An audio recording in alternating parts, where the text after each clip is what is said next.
जाता है। उसके बेसमेंट में कई सारी टनल्स भी बनी हुई है जिससे वो एक जगह से दूसरी जगह बिना किसी को दिखे पहुंच सके। और हमें ये भी पता चलता है कि इस टनल में जेसन ने व्हिटनी को किडनैप किया हुआ है, जिसका मतलब जेसन ने उसे नहीं मारा था, सिर्फ इसलिए क्योंकि उसका चेहरा जेसन की मदर से काफी मिलता जुलता है। जेसन यहाँ क्ले का बैग पटक कर चला जाता है और व्हिटनी जब उस बैग को चेक करती है तब उसे पता चल जाता है कि उसका भाई क्ले उसे ढूंढने आया है।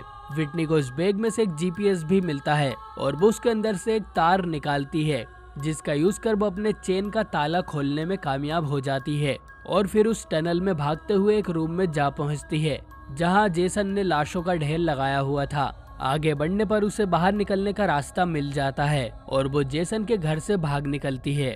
इधर केबिन में बाकी लोग मजे कर रहे थे और ट्रेंट को गुस्सा आ रहा था क्योंकि जेन क्ले के साथ इतने टाइम से बाहर है और अभी तक वापस नहीं आई है। सुन मेरी बात, इट्स हर चॉइस। और इसका फायदा ब्री उठा लेती है और ट्रेंट को बेडरूम में ले जाती है। भाई पैसा हो तो क्या कुछ नहीं हो सकता। और चुई भी टूल शेड में कुछ टूल्स ढूंढने जाता है क्योंकि उसके हाथों ट्रेंट की एक चेयर टूट गई थी। जेन और क्ले भागते हुए केबिन में वापस आते हैं जहां उन्हें बस लॉरेंस ही मिलता है।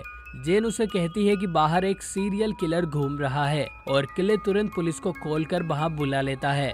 जेन ट्रेंट और ब्री को भी बुलाने जाती है लेकिन उनके रूम में लाउड म्यूजिक बज रहा था और ट्रेंट जेन को इग्नोर करता है और दरवाजा भी नहीं खोलता। इधर जेसन क्ले और जेन का पीछा कर इस केबिन तक पहुंच जाता है और चुई के सामने आता है। चुई उस पर एक स्क्रू ड्राइवर से मारता है लेकिन जेसन उस स्क्रू ड्राइवर को चुई के गले में ही डाल देता है और उसकी भी मौत हो जाती है। इधर व्हिटनी भागती हुई इसी केबिन में आती है लेकिन इससे पहले वो किसी को दिखाई दे जेसन उसे पकड़कर वापस ले जाता है और इस केबिन की इलेक्ट्रिसिटी और टेलीफोन लाइन भी कट कर देता है। ट्रेंट और ब्री ये देख नीचे आते हैं और ट्रेंट क्ले को यहाँ देख उससे झगड़ने लगता है और लॉरेंस कुछ बर्तन लेकर अपने दोस्त चुई को लेने बाहर जाने का बोलता है लेकिन उसे क्या पता था कि चुई की तो क्ले उसे बाहर जाने से मना करता है लेकिन लॉरेंस फिर भी बाहर जाता है ये कहकर कि वो बहुत तेज है। टूल शेड में लॉरेंस को चुई की लाश और जेसन भी मिलता है। लॉरेंस जेसन को थोड़ा घायल कर उससे बचकर भागने की कोशिश करता है